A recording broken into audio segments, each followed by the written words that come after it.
Welcome back to green pepper leaves. Oven ഇല്ലാതെ ഇഡ്ഡലി തട്ടിലോ കുക്കറിലോ വെച്ച് bun എങ്ങനെയാണ് ഉണ്ടാക്കുന്നതെന്ന് നമുക്കിന്ന് നോക്കാം. ഞാൻ ഈ ബണ്ണുണ്ടാക്കാൻ ആട്ടപ്പൊടിയാണ് ഉപയോഗിച്ചിരിക്കുന്നത്. ഈ ബണ്ണ് വളരെ സോഫ്റ്റാണ്. നമുക്ക് കടകളിലൊക്കെ കിട്ടുന്ന അതേ ടെക്സ്ചറിൽ തന്നെ വന്നിട്ടുണ്ട്. പാലും പഞ്ചസാരയൊക്കെ ഉള്ളതിനാൽ കുട്ടികൾക്കൊക്കെ വളരെ ഇഷ്ടപ്പെടും. അപ്പോൾ നമുക്ക് ഈ ബണ്ണ് എങ്ങനെയാണ് ഉണ്ടാക്കിയെടുക്കുന്നതെന്ന് നോക്കാം. ബണ്ണ് ഉണ്ടാക്കാൻ ആവശ്യമായ ചേരുവകളെല്ലാം തന്നെ ഞാനിവിടെ എടുത്തു വെച്ചിട്ടുണ്ട്. ഞാനിവിടെ ഒരു ഗ്ലാസ് ജാറിലേക്ക് 1 ഗ്ലാസ് പാലൊഴിക്കുകയാണ്. ഇത് ഇളം ചൂടുള്ള പാലാണ്. റൂം ടെമ്പറേച്ചറിലുള്ള പാലായാലും കുഴപ്പമില്ല, പക്ഷേ ഫ്രിഡ്ജിൽ വെച്ച് തണുത്ത പാലെടുക്കരുത്. ഇനി ഇതിലേക്ക് 1 ടേബിൾ സ്പൂൺ പഞ്ചസാര ഇടാം. അധികം മധുരം പറ്റാത്തവർക്ക് പഞ്ചസാരയുടെ അളവ് കുറയ്ക്കാം. ഞാനിവിടെ കുറച്ചൊരു മധുരത്തിലാണിത് തയ്യാറാക്കുന്നത്. 1 ടീസ്പൂൺ ഈസ്റ്റ് കൂടി ഞാൻ ഇതിലേക്ക് ചേർത്ത് കൊടുത്തിട്ടുണ്ട്. ഇത് ആക്റ്റീവ് ഈസ്റ്റാണ്. സാധാരണ ഈസ്റ്റും നമുക്കിതിന് വേണ്ടി ഉപയോഗിക്കാം. ഈ ഈസ്റ്റൊക്കെ ഒന്ന് പൊന്തി വരാൻ വേണ്ടിയിട്ടാണ് നമ്മൾ ഇളം ചൂടുള്ള പാലിൽ ഇത് ചേർത്ത് വെക്കുന്നത്. അധികം പഴക്കം ചെല്ലാത്ത ഈസ്റ്റ് ആണെങ്കിൽ ഇത് പെട്ടെന്ന് തന്നെ പൊന്തി വരും. ഒരു 10 മിനിറ്റൊക്കെ മതിയാവും. ഇനി ഇത് നന്നായിട്ട് മിക്സ് ചെയ്ത് നമുക്ക് അടച്ചു മാറ്റി വയ്ക്കാം. ഒരു 10 മിനിറ്റിന് ശേഷം തുറന്നു നോക്കാം. ഇനി ബണ്ണുണ്ടാക്കാനുള്ള മാവ് കുഴയ്ക്കാൻ പോവുകയാണ്. അതിനുവേണ്ടി ഞാനിവിടെ 1 കപ്പ് ആട്ടപ്പൊടി എടുത്തിട്ടുണ്ട്. ഞാനിവിടെ 500 ഗ്രാം ആട്ട എടുത്തിട്ടുണ്ട്.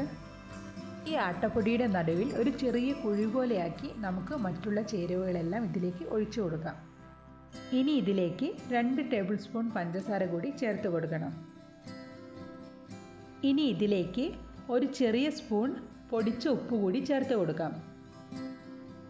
ഇത് 3 ടേബിൾ സ്പൂൺ പാൽപ്പൊടിയാണ്. പാൽപ്പൊടി ഓപ്ഷണലാണ്. ബണ്ണ് കുറച്ചുകൂടി ഒന്ന് ടേസ്റ്റി ആക്കാൻ വേണ്ടിയിട്ടാണ് ഞാൻ ഈ പാൽപ്പൊടി ചേർത്ത് കൊടുത്തത്. 3 ടേബിൾ സ്പൂൺ സൺഫ്ലവർ ഓയിൽ കൂടി ഇതിലേക്ക് ചേർത്ത് കൊടുക്കുന്നുണ്ട്. ഇതിന് പകരം ഉരുക്കിയ നെയ്യോ വെണ്ണയോ ഒക്കെ ചേർത്ത് കൊടുക്കാം. റെസ്റ്റ് ചെയ്യാൻ വെച്ചിരിക്കുന്ന ഈസ്റ്റാണിത്. ഇത് നന്നായിട്ട് പൊങ്ങി വന്നിട്ടുണ്ട്. ഈ പാലും കൂടി ആട്ടപ്പൊടിയിലേക്ക് ഒഴിച്ചു കൊടുക്കാം. ഇനി ഇതെല്ലാം കൂടി ഒന്ന് നന്നായിട്ട് ഇളക്കി യോജിപ്പിക്കാം. ഈ മാവ് ചപ്പാത്തിക്കൊക്കെ കുഴയ്ക്കുന്നത് പോലെ കൈകൊണ്ട് നന്നായിട്ട് കുഴച്ചെടുക്കണം. എത്രത്തോളം സമയം ഇത് കുഴയ്ക്കാൻ പറ്റുന്നോ അത്രത്തോളം നമ്മുടെ ബണ്ണ് സോഫ്റ്റായി മാറും. ഈ മാവ് വളരെ സ്റ്റിക്കിയാണ്, പക്ഷേ ഇതാണ് ഇതിൻ്റെ കറക്റ്റ് പരുവം. ഇനി ഇത് കൗണ്ടർ ടോപ്പിലോ ചപ്പാത്തി പലകയിലോ ഒക്കെ വെച്ചിട്ട് നന്നായിട്ട് കുഴച്ചെടുക്കാം. ഒട്ടിപ്പിടിക്കാതിരിക്കാൻ ആട്ടപ്പൊടി ആദ്യം തന്നെ തൂവി കൊടുക്കണം. ഞാനിപ്പോൾ ഈ മാവ് നന്നായിട്ട് കുഴച്ചെടുത്തിട്ടുണ്ട്. ഇനി ഒരു നനഞ്ഞ തുണി ഉപയോഗിച്ച് ഇതൊന്ന് മൂടി വയ്ക്കാം. അരമണിക്കൂർ ഇങ്ങനെ വെച്ചിരുന്നാൽ ഈ മാവ് നന്നായിട്ട് പൊങ്ങി വരും.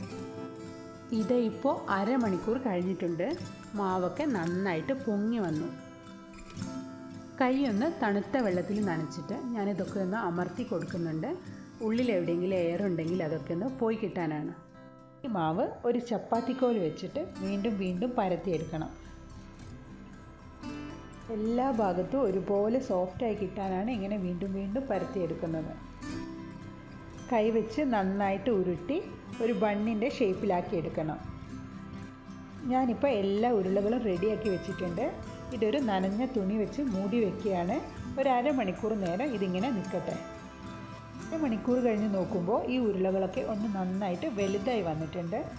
ബണ്ണിന് ചെറിയൊരു തിളക്കം കിട്ടാൻ വേണ്ടി ഈ ഉരുളകളുടെയൊക്കെ മുകളിൽ കുറച്ച് ബട്ടർ പുരട്ടി കൊടുക്കാം. കുറച്ച് ഗ്യാപ്പ് ഇട്ടിട്ട് വേണം ഇത് ട്രേയിൽ സെറ്റ് ചെയ്യാൻ, അല്ലെങ്കിൽ വെന്ത് വരുമ്പോൾ തമ്മിൽ ഒട്ടിപ്പിടിക്കും. ഇതെല്ലാം കൂടെ ഒറ്റ ട്രിപ്പിൽ റെഡിയാക്കാൻ വേണ്ടിയിട്ടാണ് ഞാൻ ഇങ്ങനെ ഒരു ട്രേ എടുത്തിരിക്കുന്നത്. നിങ്ങൾക്ക് ഇഡ്ഡലി തട്ടിൽ വെക്കാവുന്നതാണ്. പ്രീഹീറ്റ് ചെയ്ത് വെച്ചിരിക്കുന്ന ഒരു പാത്രത്തിലേക്ക് ഈ ട്രേ മാറ്റി കൊടുക്കാം. കുക്ക് ചെയ്യാനുള്ള പാത്രത്തിൽ വെള്ളമൊന്നും ഒഴിക്കേണ്ട. ഒരു മീഡിയം ഫ്ലെയിമിൽ വെച്ച് അരമണിക്കൂർ അടച്ചു വെച്ച് വേവിച്ചെടുക്കാം. ബണ്ണ് റെഡി ആയിട്ടുണ്ട്.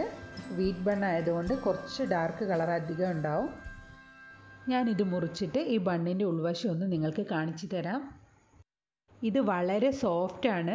പാൽപ്പൊടി കൂടി ചേർത്തത് കൊണ്ട് നല്ല ടേസ്റ്റിയാണ്. സാധാരണ വീറ്റ് ബൺ ആവുമ്പോൾ നമുക്കത് എല്ലാവർക്കും അത്ര ഇഷ്ടപ്പെട്ടെന്ന് വരില്ല, പക്ഷേ ഇത് എല്ലാവർക്കും ഇഷ്ടപ്പെടും. എൻ്റെ വീഡിയോസൊക്കെ നിങ്ങൾക്ക് ഇഷ്ടപ്പെടുന്നുണ്ടെങ്കിൽ ഈ ചാനലൊന്ന് സബ്സ്ക്രൈബ് ചെയ്യുക. നിങ്ങളുടെ അഭിപ്രായങ്ങളും നിർദ്ദേശങ്ങളും എന്നെ അറിയിക്കൂ. അത് താഴെ കമൻറ്റ് ബോക്സിൽ ഇട്ടാൽ മതി. മാത്രമല്ല ലൈക്ക് ചെയ്യാനും ഷെയർ ചെയ്യാനും ഒന്നും മറന്നു പോകരുതേ. വീണ്ടും നമുക്ക് മറ്റൊരു വ്യത്യസ്തമായ റെസിപ്പിയുമായി കാണാം.